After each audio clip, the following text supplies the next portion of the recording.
Bapak saya menyuruh saya masuk kedokteran. Pokoknya masuk kedokteran ya. Di kuliah di Padang aja bagus itu kuliahnya. Untuk saya bisa menghindari itu apa? Adalah pendaftaran STPDN itu. Saya daftar tanpa sepengetahuan Bapak. Saya daftar, terus saya coba. Dan saya tidak tahu kalau itu ASN.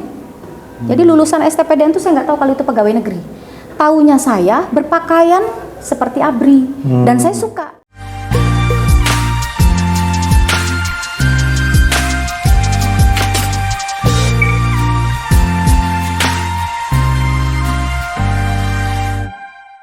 Assalamualaikum warahmatullahi wabarakatuh. Selamat datang di Tugu Inspirasi, membincang inspirasi dengan orang-orang hebat.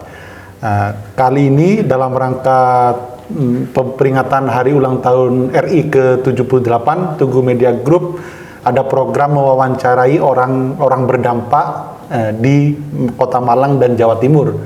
Salah satu yang kita wawancarai adalah ASN berprestasi, PNS berprestasi, kakak, nggak mau dipanggil mbak, kakak Nina Sugiyarti. Ini sama kayak istri saya ya Bu, namanya Bu Nina. Ya. Sakinah tapi dipanggil Nina. Siap. Gitu ya.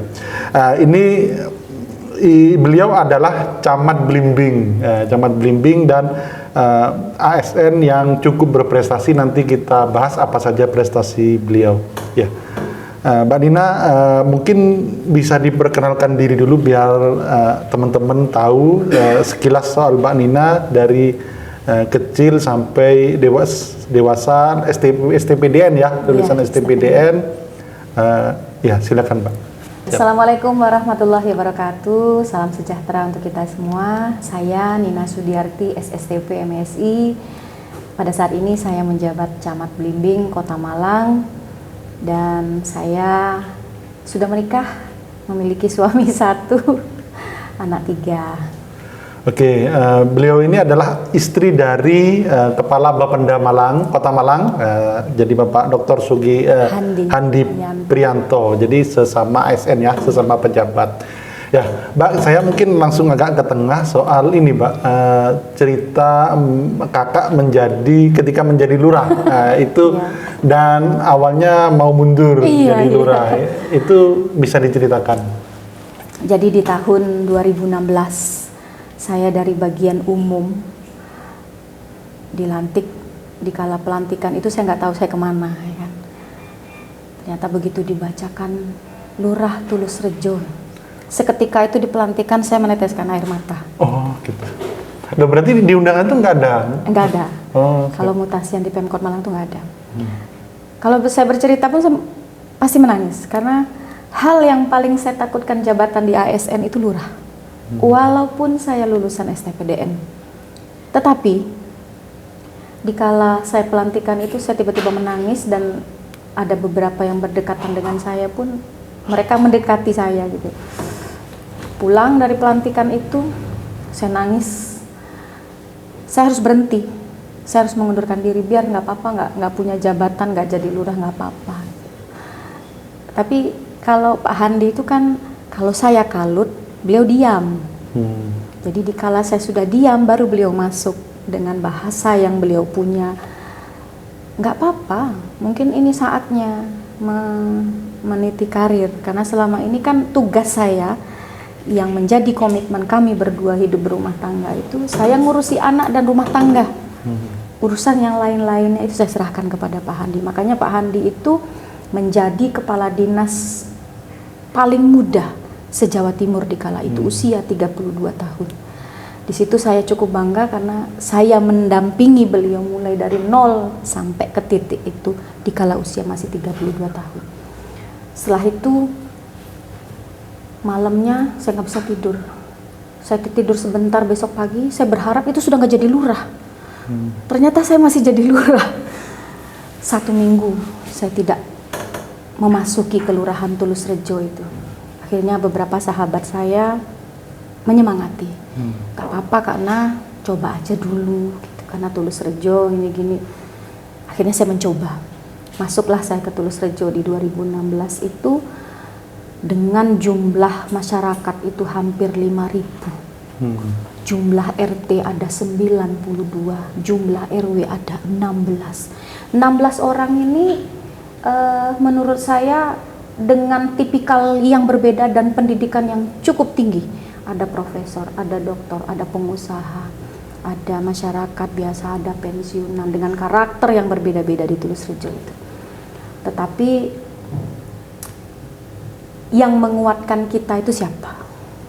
Ada sisinya yang harus menguatkan kita. Kalau kita sendiri, saya nggak kuat. Karena seorang perempuan itu ada titik lemahnya. Nah, dikala titik lemah itu muncul, pasangan harus masuk. Di situ penguatnya. 1 bulan berjalan, ini ada cerita lagi. Pak RW saya salah satu mengundurkan diri. Karena? Perkaranya saya nggak tahu, tapi dia datang ke kelurahan membawa stempel saya ingin mengundurkan diri. Spontan, saya bilang, apakah tidak cocok dengan saya? Kalau tidak cocok dengan saya baru 1 bulan loh. Ibaratnya kalau orang pacaran 1 bulan belum kenal apa-apa tuh ya. Ayo coba dengan saya, 6 bulan saja. Jikalau 6 bulan tidak cocok dengan saya, silahkan. Akhirnya beliau inilah yang selalu menjadi motivasi saya. Jadi kalau ada permasalahan saya pasti lari ke RW. Gimana ini gini. Walaupun beliau itu tidak berpendidikan tinggi, tetapi pola pikir beliau cukup sederhana yang saya bisa tangkap. Dalam 1 tahun saya sudah mengenali karakter 16 RW, RW mana saja yang harus saya bawa inovasinya, apa yang harus saya berbuat sudah paham. Tetapi bahasa saya yang saya tanamkan kepada masyarakat Tulus Rejo di kala itu, saya tidak mau berjanji dan saya tidak ingin menjanjikan dan saya tidak ingin berbagi yang begitu banyak melalui anggaran APBD Kota Malang karena APBD kita tuh terbatas. Jadi yang saya carikan 1 CSR, 1 inovasi masyarakat dan partisipasi. Nah, ya agak ke belakang lagi. Kenapa Mbak Lala itu kok kuat gitu? Kok kuat sehingga diterima itu jadi lurah itu? Apa yang menguatkan itu, Mbak? Nah, mungkin bahasa beda nih ya.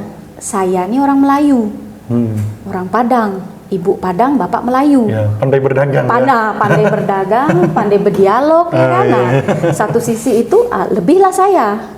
Jadi saya berkomunikasi. Contoh, saya ambil 1 kampung, salah satu di Kelurahan Tulus Rejo itu Kampung Kendal Sari. Itu ada 2 RW yang di sana. Itu RW 9 dan 10. Salah satu tokoh masyarakatnya itu namanya Abah Slamet. Beliau sudah almarhum baru 1 bulan ini. Saya bilang, "Bah, mau diajak kemana nih Kampung Kendal Sari? Bolak-balik ada pencurian, bolak-balik ada orang yang suka minuman, ada ketangkap narkoba juga. Kampung ini berpotensi karena masyarakatnya cukup dinamis di situ." Akhirnya saya bilang ke LPMK dan BKM, ayo sudah kita kumpulkan masyarakat, kita rundingan di situ. Diundang saya, dibuat pertemuan RT, RW, tokoh masyarakat, ngobrol hanya dengan modal kopi saja, dengan kacang rebus di kala itu. Ngobrol, akhirnya keluar bahasanya masyarakat. Kami ingin kampung kami ini bersih, Bu. Jadi anak-anak muda-muda tuh dia berkreasi, beraktivitas dengan baik, tidak ada yang mabuk, tidak ada yang mencuri, tidak ada yang seperti. Oke, butuhnya apa? Saya tidak berjanji ya, saya tanya butuhnya apa? Butuh ini, butuh ini. Komitmen. Kalau itu yang diminta, saya akan carikan dengan didampingi oleh LPMK dan BKM saya. Suatu ketika Pak RW datang, Bu, kami mau bikin bersih desa. Ayo bersih desa. Pelaksanaan bersih desa tidak ada memakai uang anggaran 1% pun. Semua swadaya masyarakat, tetapi kami hadir di situ. Begitu selesai bersih desa, saya bilang, saya bangun Kampung Kendal Sari ini. Jadilah kampung kebangsaan. Di sana masuk ke Kendal Sari, situ ada gang. Nah, di dalam gang awal itu sudah ada Pancasila, udah ada miniatur Garuda yang cukup besar. Semua swadaya masyarakat. Oh, itu karya Mbak ya salah satunya ya?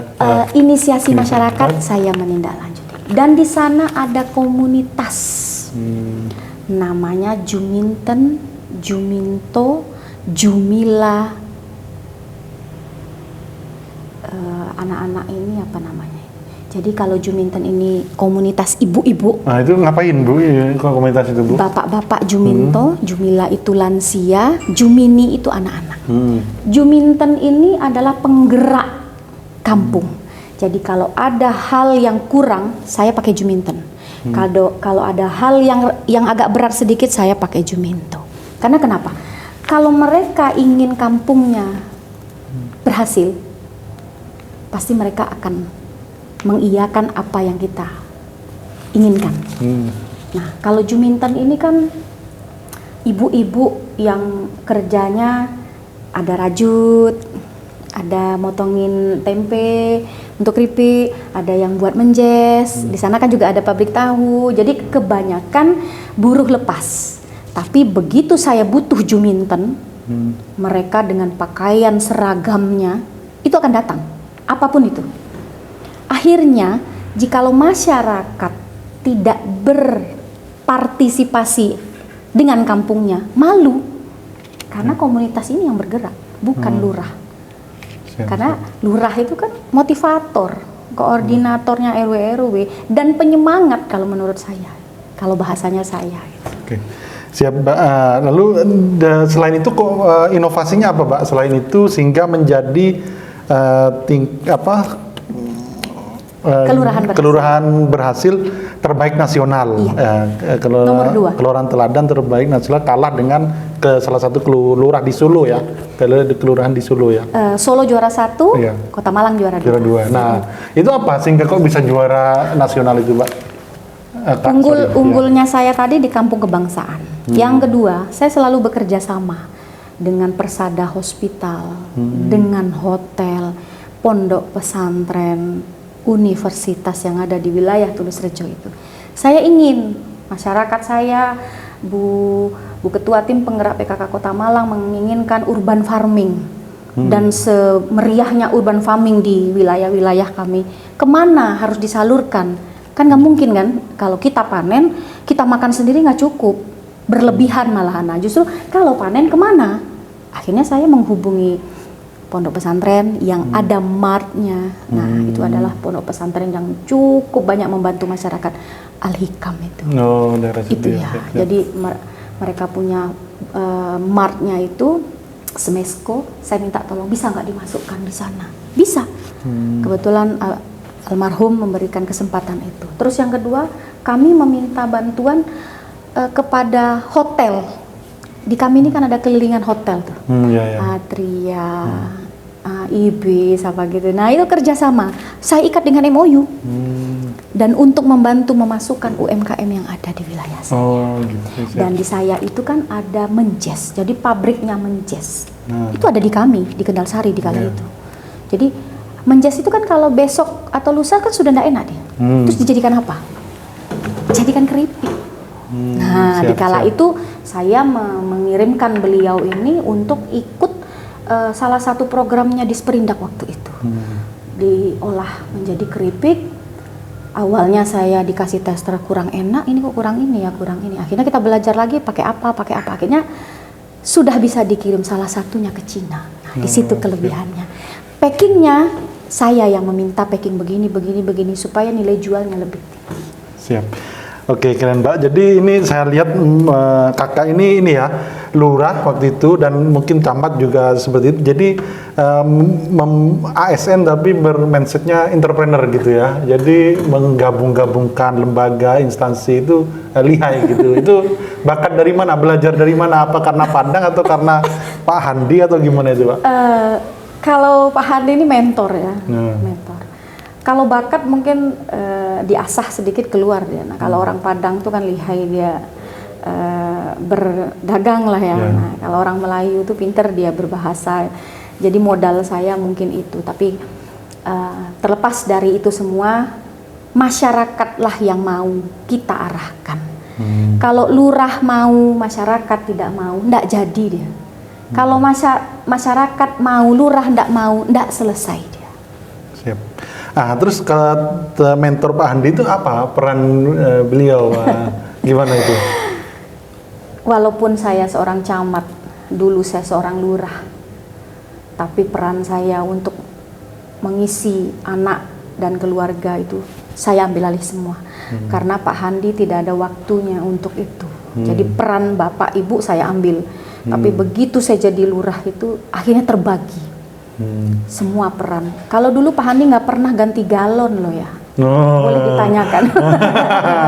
Seumur perkawinan nggak pernah ganti galon. Ganti LPG bisa nggak? Nggak bisa. Nggak bisa. Sulit. Begitu saya jadi lurah baru semua bisa. Yang ini kan waktu itu kan ada perjanjian yang fokus kerja kan Pak Andi gitu ya, yang komitmen.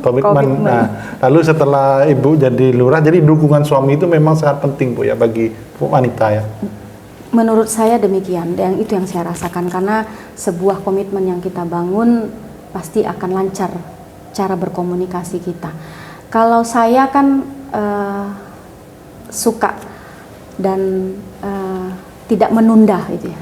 Terkadang karena kami ini satu suku Jawa, satu suku Sumatera, adat istiadat pun beda, cara pemikiran pun beda. Jadi kadang salah paham. Pak Handi bilang A, saya menafsirkannya B. Makanya kan kalau itu kan butuh komunikasi. Makanya begitu saya jadi lurah itu, beliau bilang, mungkin sudah saatnya untuk meniti karir, karena kan kita ini alumni STPDN. Tidak ada kata tidak mungkin itu terjadi. Gitu. Oh siap.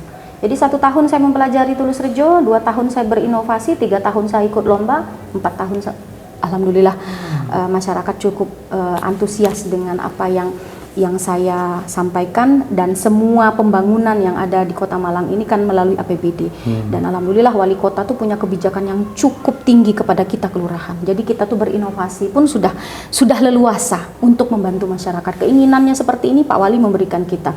Masyarakat ingin membangun seperti ini, Pak Wali juga memberikan anggaran itu supaya kami ini lurah camat itu juga bisa berinovasi sesuai dengan kebutuhan wilayahnya masing-masing. Oke, siap. Lalu setelah dari Tulus Rejo kemana? Saya menang tingkat nasional di kala itu.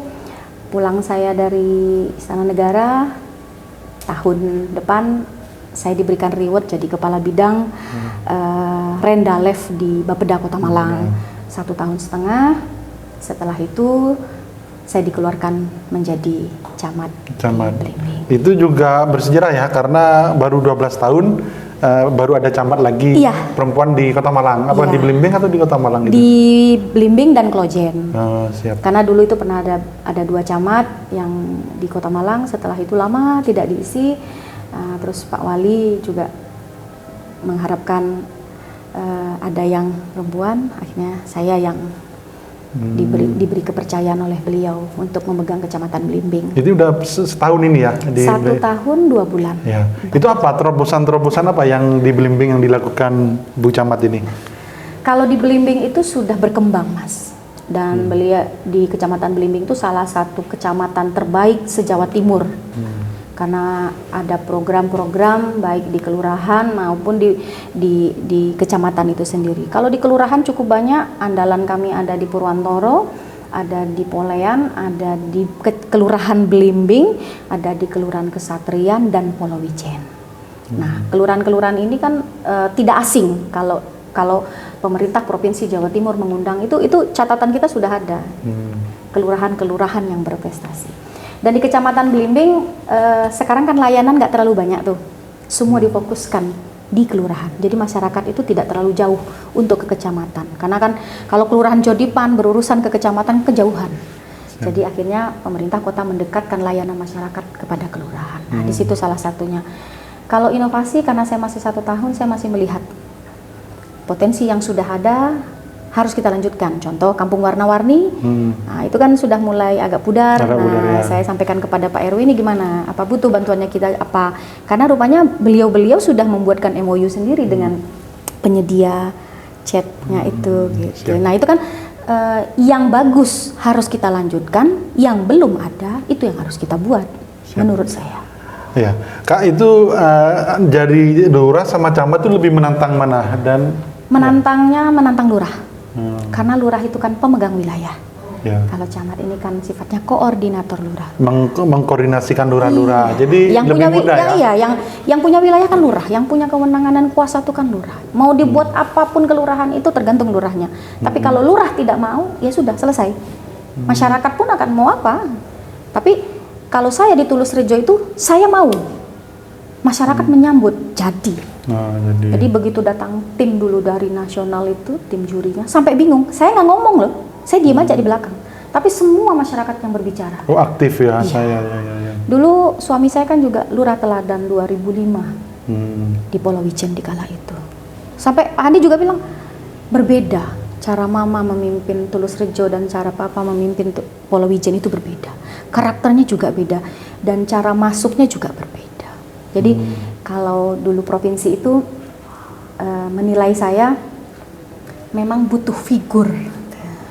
Nah, karena saya perempuan kan cerewet tuh. Ya. Kalau Pak RW itu saya undang rapat, kursinya jajar itu 16. Kalau tak hadir satu, berarti RW 2 yang tidak hadir. Kosong misalnya 1, 2, 3, 4, 5. Nah, kosong yang angka 8, berarti RW 8 tidak hadir. Saya telepon, kemana? Siap izin Bu, saya lagi ada tugas keluar kota. Denda ya? Oh siap. siap. Dikala Bu ya. iya, dikala itu kami kesepakatan Iya, denda 250 kalau tidak menghadiri undangan lurah. Dari Siap, itu, siap. tapi tidak semua, ada beberapa karena kan RW saya itu ada yang profesor, guru besar, jadi jarang hadir. Tapi kalau denda itu dipegang oleh RW supaya itu menjadi kas kita. Jadi kalau saya itu ingin sesuatu nih, Pak Wali bilang harus membuat seperti ini gitu, lurah-lurah harus seperti ini. Saya sudah terbayang saya apa yang harus saya lakukan. Ngumpul RW, saya nggak ngumpulkan di kantor. Ayo kita ngopi.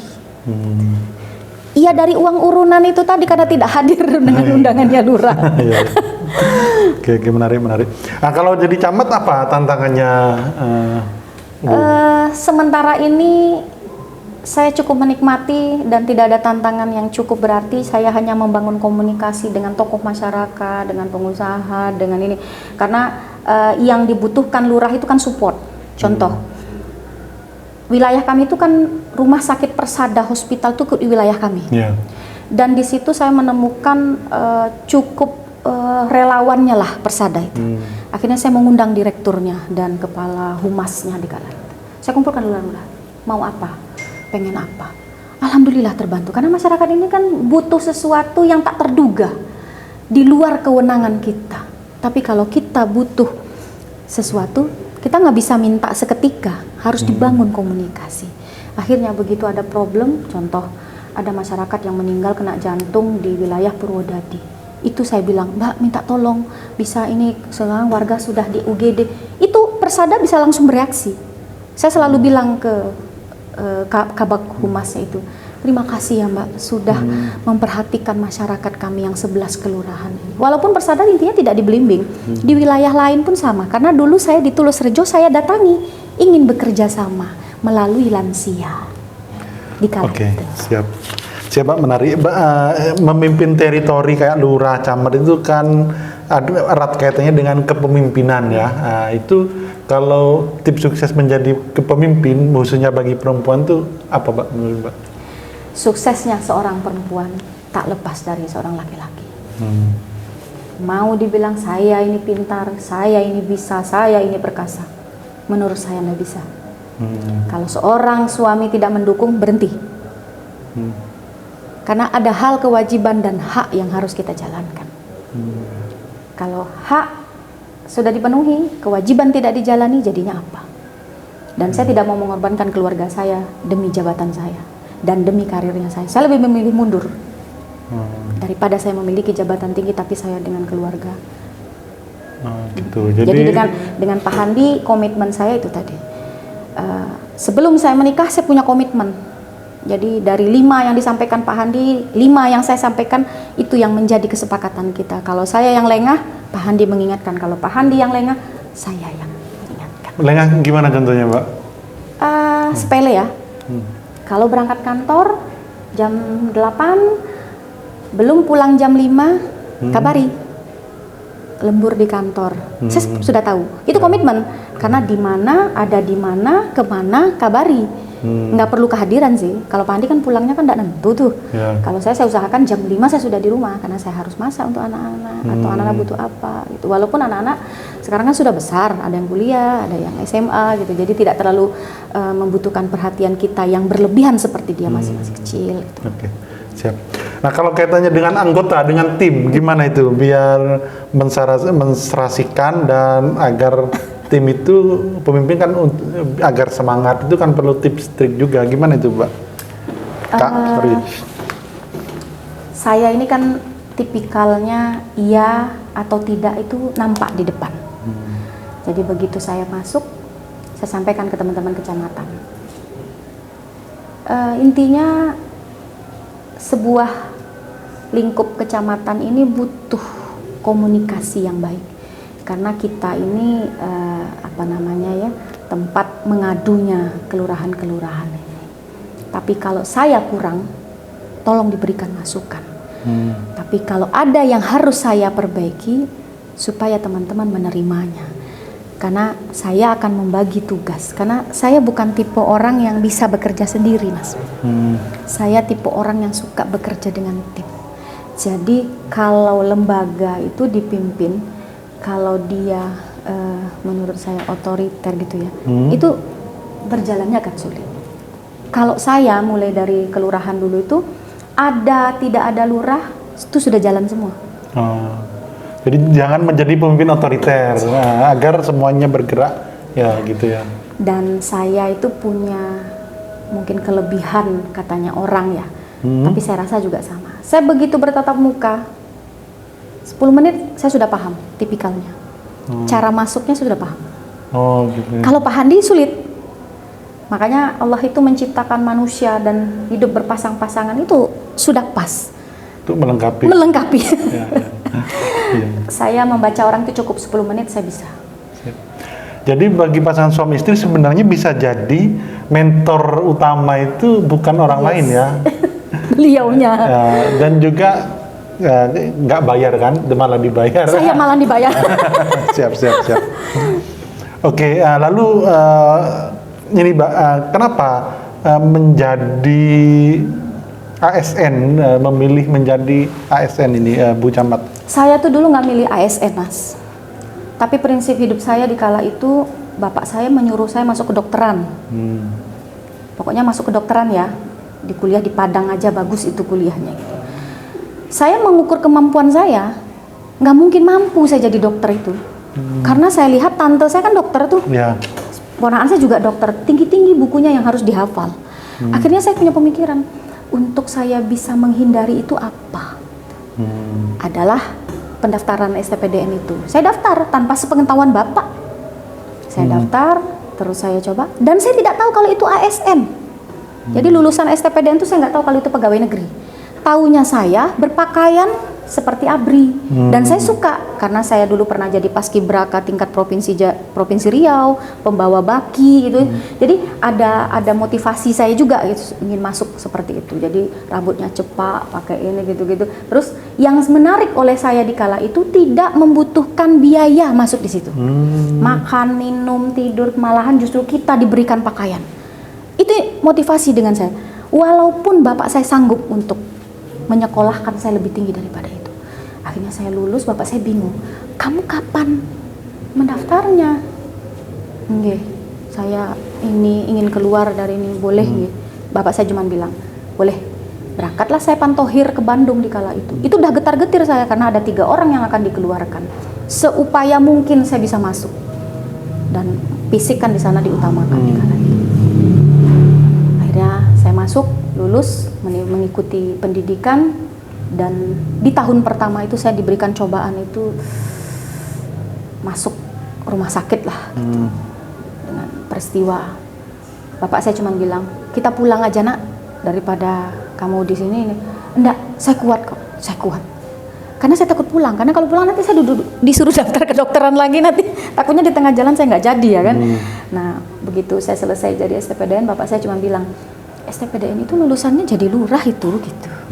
Saya jawab, iya jadi lurah, jadi camat, saya gitu kan. Jadi bertahun-tahun saya nggak pernah jadi lurah nih. Setelah pernikahan saya anak saya yang kembar ini usia belasan tahun lah, 10 tahun atau 11 tahun baru saya jadi lurah itu, bapak saya bilang, alhamdulillah nak, walaupun sudah tua jadi lurah. Padahal nggak diinginkan itu ya. Padahal tidak diinginkan.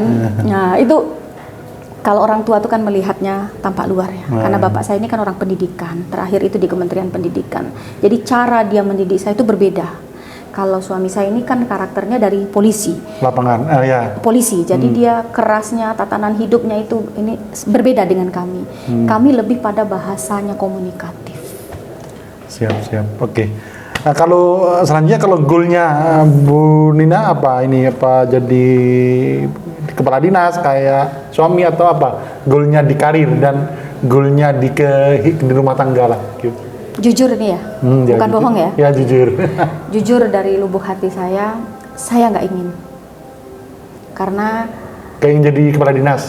Kenapa? Jadi camat ini pun jika Pak Handi tidak berkenan, saya juga nggak mungkin berkeinginan jadi camat. Ada hal yang tidak bisa saya jalankan. Peran. Saya Pak Handi walaupun sudah kepala dinas, tapi saya tidak bisa melepaskan. Karena ada hal masukan, cara beliau butuh teman, butuh sahabat, butuh ini ya, itu nggak bisa saya abaikan. Jadi kalau ada hal yang muncul di luar itu saya melihatnya itu dari kacamata orang biasa, saya sampaikan nggak bisa begitu. Itu bukan pimpinan namanya. Kalau pimpinan tuh begini, ini kacamata orang biasa, bukan kacamata istri ya. Kalau kacamata istri pasti akan mendukung walaupun itu salah. Saya nggak bisa. Jadi kalau saya juga menjadi seorang pimpinan seperti eselon 2, jadi kepala dinas apa, buyar dia. Karena konsentrasi saya akan pada situ gitu. Karena contoh saya jadi camat, saya nggak bisa setengah-setengah, ya harus all out. Apa yang harus saya ini kan petunjuknya Pak Wali harus begini, kita harus melaksanakan. Tapi kalau kita nggak all out, setengah hati, ya buat apa? Dan saya tidak punya cita-cita untuk jadi kepala dinas. Jadi camat pun saya sudah bersyukur. Dan kadang saya lupa kalau saya jadi camat. Kenapa kok bisa lupa gimana? Ya, karena saya nganggap diri saya biasa aja gitu. Gitu ya. Jadi yang saya inginkan tuh saya ingin hidup bahagia ya. Bahagia itu kan kompleks ya. Ya, general. Iya, apa? Mungkin kalau orang bilang bahagia itu gampang mah diomongin, tapi sulit untuk dilakukan. Enggak juga, tergantung kita. Kalau di kecamatan Belimbing, saya menikmati setiap tahapannya. Karena cara kami berkomunikasi, cara Pak Wali menyampaikan petunjuk itu kan berbeda dengan dinas. Kalau dinas ini kan OPD besar tuh, kayak Pak Handi di Bapenda itu kan cukup banyak pekerjaan yang harus beliau kerjakan. Kalau kami kan hanya wilayah aman, masyarakat tidak ada yang komplain, dan ada kebijakannya wali kota yang harus segera kita laksanakan, itu saya nggak bisa menunggu. Karena kalau lurah dan camat intinya itu harus segera. Kalau di dinas dulu saya di Bapeda kan itu harus menunggu petunjuk. Aturan terbaru muncul, menunggu petunjuk pimpinan. Kalau di kecamatan dan kelurahan nggak bisa. Begitu pimpinan memberikan perintah begini, langsung eksekusi. Sehari 2 hari harus sudah selesai. Dan alhamdulillahnya lurah-lurah saya yang 11 itu, 11 lurah, laki-laki semua, mungkin memahami karakter perempuan itu kan ceriwis ya. Jadi lebih cepat melaksanakan, karena kan kalau daripada diomelin mungkin. Siap. Oke, ini mungkin permasalahan, bukan permasalahan apa itu, tantangan bagi semua perempuan bagaimana mengatur antara keluarga, karir, sama anak-anak itu gimana ngatur ritmenya, Bu Nina? Pertanyaan yang sulit itu, pertanyaan yang sulit. Yang jelas, kewajibanmu sebagai seorang istri, sebagai seorang ibu, laksanakan saja. Di luar hal itu, ada pembicaraan. Kalau saya sederhana, tapi pola pikir saya juga tidak sampai merumitkan gitu. Ya itu saya bilang tadi, pertanyaan yang sulit untuk dibagi, dan seorang wanita sukses pun ya, dengan karir yang mungkin lebih tinggi daripada camat akan sulit dia membagi, dan memang harus ada yang dikorbankan.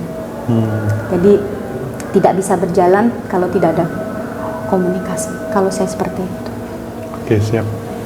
Terakhir mungkin ini bagi orang teman-teman muda dan perempuan yang ingin sukses, apa yang harus dilakukan khususnya bagi perempuan? Apa tips suksesnya dari Bu Nina apa? Untuk perempuan Indonesia, terkhusus Kota Malang yang kita cintai ini, apapun yang kita hasilkan, apapun yang kita buat, pakailah niat. Karena tidak semua apa yang kita maksud baik diterima baik oleh orang. Berbuat baik sajalah dulu, terlepas orang itu tidak baik dengan kita ya. Yang penting kita berbuat baik aja dulu. Dan seorang wanita itu kan tulang punggungnya keluarga. Salah ya? Tulang punggung laki-laki ya? Iya. Tapi kalau tidak ada tulang punggungnya perempuan, apalah katanya taman tidak ada bunga. Bunga ya. Siap. Pelengkap. Pelengkap. Siap, Tapi siap. pelengkap itu memperindah. Dan wanita ya memang harus sadar akan kodratnya. Karena seorang pria tuh punya egois yang cukup tinggi. Jikalau kita beriringan jalan, tidak bisa. Harus ada mundur sedikit. Disitulah kehormatan laki-laki akan terjaga. Kalau kita bergandengan seperti ini, iya. Kalau bahasanya yang lain, iya. Kalau saya tidak, saya di belakangnya. Karena saya ini sebagai penopang. Kalau maju kita sambil berjalan, egoisnya muncul. Karena perempuan itu egois paling tinggi itu adalah perempuan. Dan terkadang perempuan lupa akan kodrat itu.